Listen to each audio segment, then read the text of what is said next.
A gente se conheceu em 2016, né? Numa festa. Era uma ótima pessoa, me ajudava bastante, ajudava dentro da minha casa, ajudava minha mãe, tudo que eu precisava, ele estava ali pronto. Com 2 anos de relacionamento eu engravidei, fomos morar junto e era tudo lindo, perfeito. E depois de 1 ano começou. E a gente estava bebendo e ele começou a querer brigar comigo. A gente nessa briga ele me agrediu, né? Ele segurou meu pescoço, tentou me enforcar. O pedestre tem responsabilidade, ciclista... Fiz uma cadeira na academia, me foi negado pela história e pelo meu país. Hoje nós podemos, com o nosso megafone, que é o diploma na mão, nós não podemos recuar nesse debate. Declaro aberta a 7ª reunião da Comissão Senado.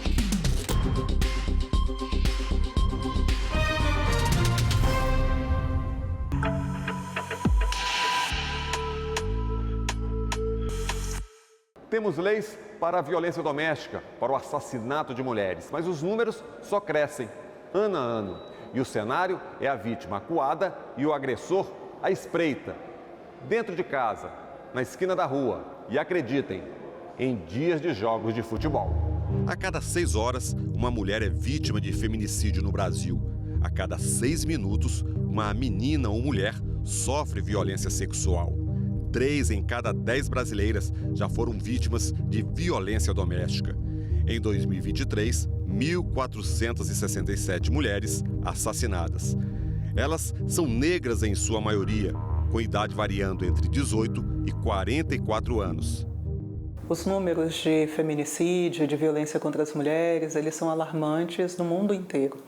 O ano passado, em novembro, a ONU Mulheres, junto com o Escritório da ONU para Drogas e Crimes, lançou um relatório global que apontava que, por dia, 140 mulheres são assassinadas, o que dá uma mulher a cada 10 minutos.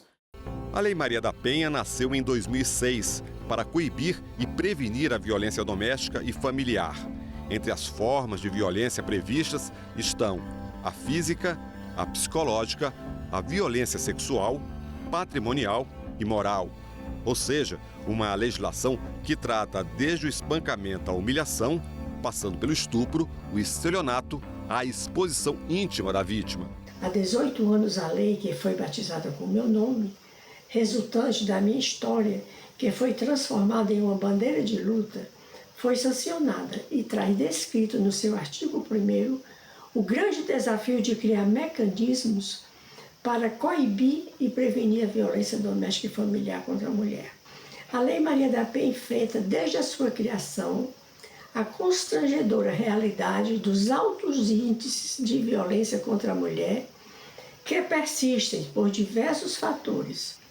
A arraigada mentalidade da naturalização da cultura da violência doméstica contra a mulher no nosso país, a precariedade da infraestrutura da política pública, que gera sua ineficiência no trato das garantias dos direitos humanos para as mulheres. As mulheres passam por situações de violência, enfim, tem que enfrentar muitas violências no seu dia a dia, seja dentro de casa, seja na rua, seja questão de assédio, de violência física, psicológica, enfim. Então, a lei ela é muito importante para ter um respaldo realmente legal para a segurança das mulheres. Nós temos uma das melhores leis do mundo que é considerada uma das melhores leis do mundo, que é a Lei Maria da Penha. No entanto, nós precisamos andar muito ainda, muitos passos precisam ser dados para que o país dê respostas efetivas à sociedade, porque uma mulher, o feminicídio, ele é o último momento do ciclo da violência. Essa constatação, ela veio inclusive de um dos relatórios globais que a ONU Mulheres divulgou há alguns anos, destacando a Lei Maria da Penha como uma lei modelo no tema de violência doméstica. E isso não só pelo escopo da lei, que retrata de forma muito detalhada as formas de violência que as mulheres sofrem, quais são os mecanismos, toda a rede para atender a essas mulheres, mas também em relação ao processo de elaboração dessa lei. É muito importante essa lei, que as mulheres corram atrás, né? Não fiquem caladas, não fiquem omissas com medo. Deu o primeiro empurrão, falou alguma palavra que te diminuiu, corre atrás dessa lei, porque essa lei é muito importante para a proteção da família, da mulher, dos filhos. Acredito que é uma coisa que não pode acontecer mais de uma vez. Aconteceu uma vez, já tem que ser punido na hora. Porque a pessoa que ela faz isso uma vez, ela vai fazer duas, ela vai fazer três. Pode ser que ele faça isso talvez não com a mesma, mas talvez com outra mulher, então é uma coisa que não vai adiantar. Tem que ser uma coisa que efetiva na primeira ação da pessoa.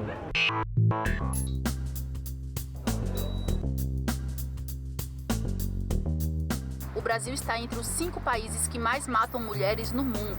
A cada 6 horas, uma mulher é vítima de feminicídio. E a maioria dos crimes cometidos por parceiros ou ex-parceiros íntimos da vítima. Viemos conversar com Adriana Romana, ela que é responsável pela delegacia especializada em atendimento à mulher. Doutora, para começar de forma prática, a mulher que sofreu algum tipo de violência, o que ela tem que fazer, aonde denunciar, a quem procurar? A Polícia Civil ela oferece em todas as delegacias de bairro os plantões policiais que estão prontos para registrar essa ocorrência, a delegacia eletrônica e as DEANs. Muitas mulheres ir até uma delegacia já é uma barreira, então a delegacia eletrônica também alcança essas mulheres. E pela DP eletrônica ela não tem nenhum prejuízo, que essa ocorrência ela também vai ter a oferta das medidas protetivas, ela vai relatar a sua história e vão ser encaminhadas para o judiciário esse pedido da mesma forma como se ela fizesse presencialmente. A maioria das vezes não procura porque não sente que tem justiça, não tem poder para poder fazer alguma coisa. Mas que tenha amparado em lei essa proteção contra a mulher muitas vezes não é reconhecida na prática. Nós sentimos a necessidade de criar uma grande mobilização na sociedade de combate à violência contra a mulher, porque nós começamos a perceber que mesmo com patrulhas Maria da Penha, com destinação de verbas para o combate à violência nas pontas, a gente ainda tem números muito altos de feminicídio e de violência. O número de medidas protetivas no Brasil só aumenta, o que indica que as mulheres estão em risco. E essa foi a primeira vez. Então, para mim, não foi uma coisa... Ai, meu Deus, eu fui agredida. Na minha cabeça não era agressão. A gente conversou, ficou de boa e se passou. E se passou mais um ano. Outra vez a gente saiu para beber.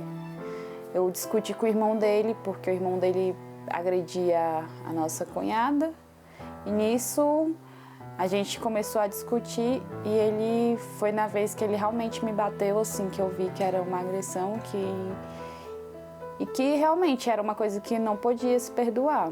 A violência doméstica, ela é um crime complexo, ele é um processo complexo na vida das pessoas. A gente vive uma sociedade machista, uma sociedade que o modelo é patriarcal. As mulheres foram educadas para suportar todo tipo de violência em nome da família, em nome do casamento, em nome de manter aquilo de pé. De fazer aquilo dar certo. Então, muitas mulheres, elas ainda carregam isso com elas. Então, elas vão dando sempre uma chance, não só para ele, mas para elas mesmas. E muitas vezes elas se colocam em risco nessas relações. Até mesmo em relação dentro de casa, é difícil a pessoa querer procurar ajuda. Acho que o mais difícil, na verdade, é a pessoa chegar na delegacia e fazer a denúncia do que a própria denúncia em si. O primeiro ponto seria o ponto de entender, de ter a consciência, né, de todas as mulheres terem a consciência de que a situação que elas estão passando é uma situação de violência, que o assassinato ele não acontece já como a primeira manifestação de violência contra as mulheres, né? Vem sempre acompanhado de outras manifestações, seja violência psicológica, violência moral, patrimonial, a violência física. E muitas mulheres só compreendem que é o momento de pedir ajuda depois que já passam por diversas situações de violência física e que a situação já está insustentável. A gente teve uma luta corporal, eu fui parar na delegacia com ele, só que eu não quis prestar ocorrência, né? Porque como ele era o único provedor de renda na casa, eu estava com uma criança acho que ele tinha 1 ano já, 1 ano e 4 meses. E a partir do momento que a mulher faz essa verbalização, essa notificação? A partir do momento que ela registra a ocorrência, se for no contexto da Lei Maria da Penha, imediatamente já é instaurado o inquérito policial. Da minha família já passou por violência doméstica e hoje são protegidas por essa Lei Maria da Penha. A pessoa procurou a delegacia, foi atendida no hospital, né, porque foi machucada, mas hoje está tudo bem com ela, graças a Deus, com a família também. Hoje a lei permite que outras pessoas façam denúncia também, não só a vítima, não é isso? As denúncias qualquer pessoa pode fazer, né? A denúncia, ela não implica no registro da ocorrência policial.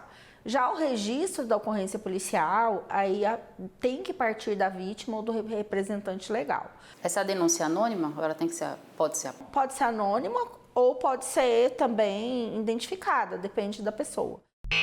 Eu sempre saía, bebia e voltava. Aí voltava nervoso, às vezes muito bêbado eu reclamava, né? Porque não era legal. Às vezes me deixava em casa sozinha, aí eu reclamava muito e gerava as confusão. E sempre meu filho estava comigo. Mas aí ficou pior mesmo quando foi nossa 3ª briga. Ele falou que ia sair e ia voltar logo. Aí ele voltou muito alterado, né, nessa vez, que foi a vez que eu realmente temi pela minha vida.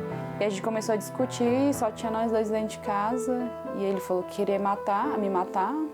Queria realmente me matar meu filho e dessa noite, não ia passar, né, no caso, assim. Existe um perfil para o agressor? É do homem machista, né? O homem que não respeita a mulher, que acredita que a mulher objetifica a mulher, destrata e não vê isso como crime, né? Muitos até acham que essa conduta é legítima, foram educados para ser assim. Então, nesse dia foi o basta, que eu falei, não quero. A gente discutiu muito, acabou que eu tive que conter ele, né, com minha força, para ele não fazer nada comigo e com meu filho, e só eu e meu filho sozinho em casa. E em que momento esse agressor, ele pode ou vem a ser preso? Ele pode ser preso em flagrante e também por cumprimento de mandado de prisão, seja pelo descumprimento de medida protetiva ou pelo crime, por ser um crime grave. Numa dessas que eu fui pegar meu filho, na casa dele já não morava mais com ele, a gente já não tinha mais relacionamento. Eu cheguei na casa dele, ele não estava. Quando eu estava indo embora, ele estava chegando, tinha passado a noite toda bebendo com meu filho e eu estava na rua. Só que ele começou a me xingar, a falar palavras de baixo calão para mim, né? Me xingando de vadia, vagabunda, essas coisas, me falando que eu não prestava. Foi quando a gente começou a brigar e ele partiu para briga física, que foi a última vez que ele me agrediu. Isso era no sábado, umas 10 horas da manhã. Todo mundo da rua viu, assim, os vizinhos não fizeram nada. Quem me ajudou foi minha amiga, que a gente brigou, luta corporal contra ele. E ele foi preso em flagrante. Numa emergência, que número ela pode ligar? Na Polícia Civil é 197 e havendo uma situação flagrancial, o 190 da Polícia Militar. A lei do feminicídio veio em 2015, um crime hediondo. E matar a mulher por razões da condição do sexo feminino, a pena era de 12 a 30 anos. Mas a partir de outubro de 2024, a lei foi alterada. Resultado: o crime de feminicídio agora dá prisão de 20 a 40 anos.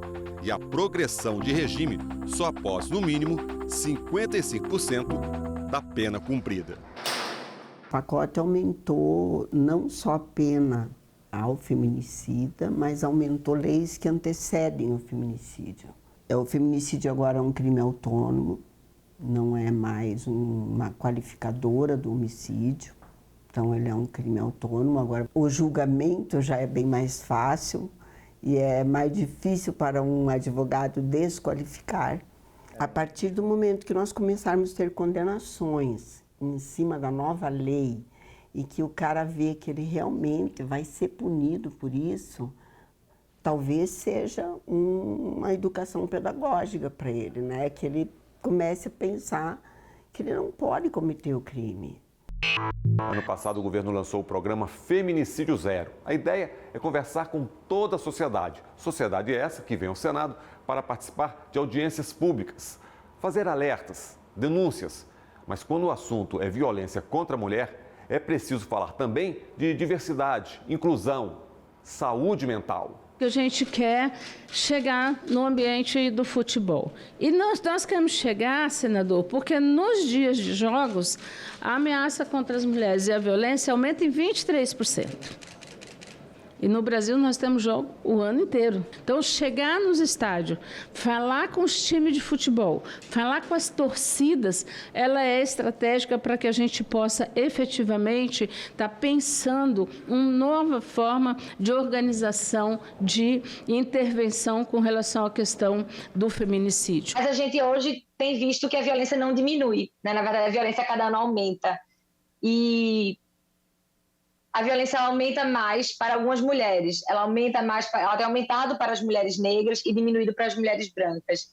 A violência, o Brasil é o país que mais mata mulheres trans. A gente não tem dados de violência cometida contra mulheres lésbicas.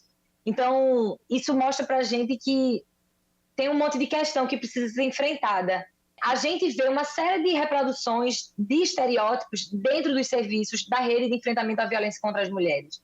Mulheres em situação de rua, por exemplo, não conseguem sequer cadastrar o boletim de ocorrência, porque elas não têm um endereço, porque elas não sabem o nome do agressor. Elas precisam ouvir do comissário: mas minha senhora, você começou a se relacionar com ele ontem. Isso não configura uma relação. Mas essa é a realidade de muitas mulheres. O abuso infantil, ele cresceu 70%. Isso é dado de 2023, é um dado muito atual do próprio Ministério da Saúde, no seu boletim epidemiológico, né?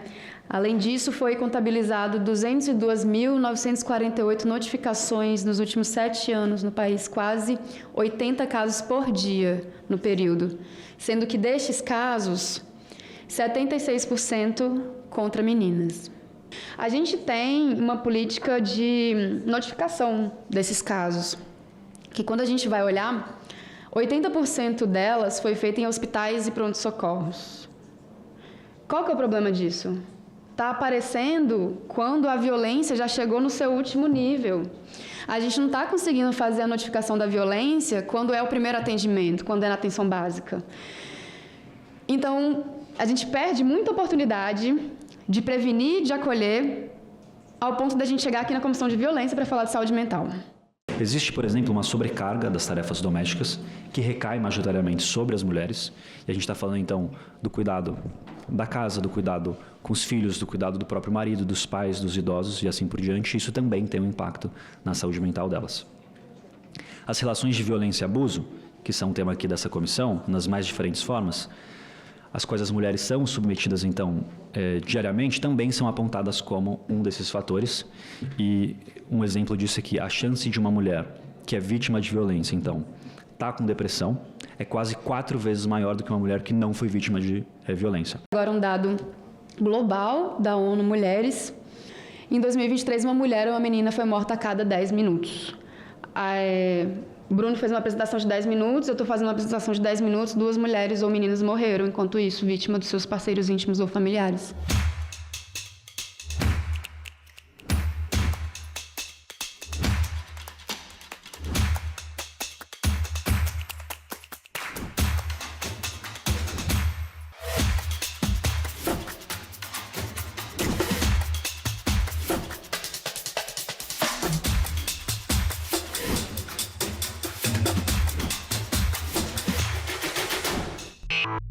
Lei Maria da Penha, Lei do Feminicídio, cadeia para os assassinos de mulheres, medidas protetivas para as vítimas. Esse é o arcabouço jurídico, mas o país pode e deve buscar sempre as melhores soluções para um tema que diz respeito a toda a sociedade. Eu acho que é sempre bom, né?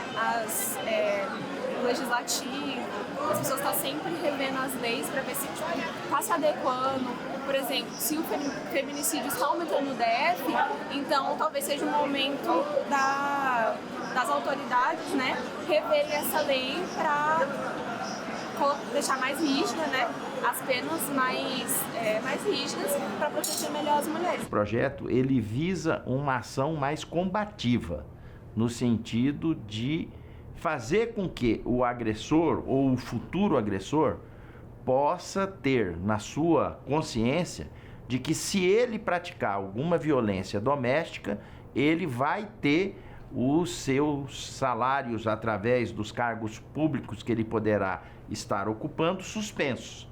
Porque é aquela velha história que dentro da consciência do povo brasileiro funciona. Quando aperta no bolso a situação, as coisas têm um jeito para poder se endireitar. Tem uma muito importante criada pela senadora Daniela Ribeiro, que é o Antes que Aconteça, em que a gente destina uma parte do orçamento público para a ponta para o combate ao feminicídio em cada estado, em cada município. Então, não é um trabalho que pode ser feito só pela sociedade e nem só pelo poder público. É preciso que ambos estejam caminhando juntos e com políticas públicas que sejam perenes. Firmamos um convênio com a Confederação Brasileira de Futebol, mediante os números que nos chegaram acerca das agressões em dias de jogos, que aumenta em torno de 60%. Às quartas e aos domingos. É um conjunto de muita bebida, ou seja, muito álcool, né? E o seu time, né, perder. Então, a agressividade ela fica maior. Então, diante disso, a CBF fez conosco um convênio. Na Paraíba, nós temos a única mulher presidente de federação de futebol. Então, Michele Ramalho foi também uma parceira para que pudéssemos chegar ao presidente. E desenvolver ações, como entramos em campo com o Flamengo, com a camisa, com Antes que Aconteça, para divulgação. Nós temos também um que é, vamos dizer, a prevenção.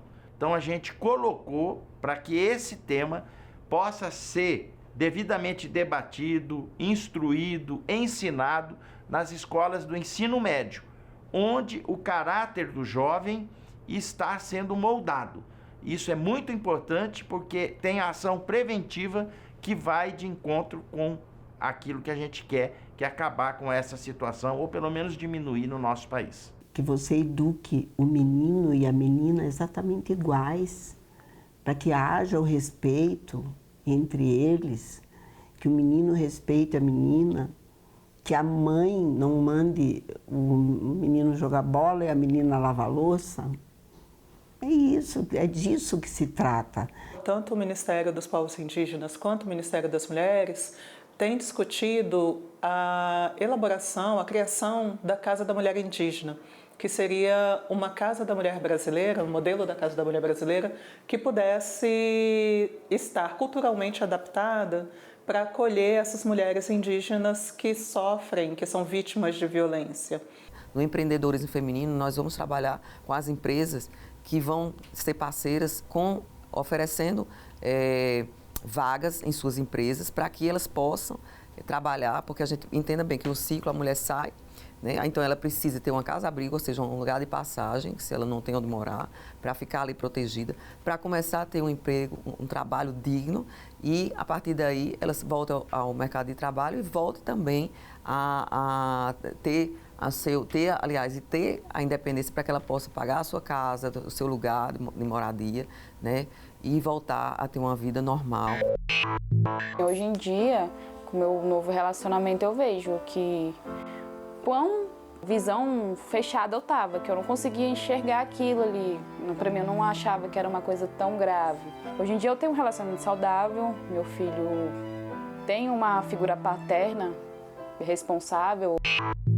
A vítima de violência doméstica tem que ser acolhida e ter a oportunidade do recomeço. É essa rede de apoio que vai garantir que essa mulher violentada nos seus direitos tenha, a partir de agora, um presente, um futuro. O conselho que eu dou assim, para as mulheres, né, que sofrem disso e vê sinais disso é que se ele faz uma vez, ele vai fazer sempre. Então, pode prometer, às vezes pode até mudar ali no momento, mas não confia. Vai em busca de se profissionalizar, ter sua própria renda, mesmo que você tenha, vai em busca de ajuda. Comenta com alguma amiga, com alguma familiar, o que você está passando, porque às vezes você não enxerga que isso é eles fazem por maldade, né? Você acha que só foi uma besteira, mas nunca vai ser. Então começa com, às vezes, uma fala repreendendo você, quando vai ver, às vezes você está morta. Nunca dependam de homem também para nada, sempre tenha seu dinheiro.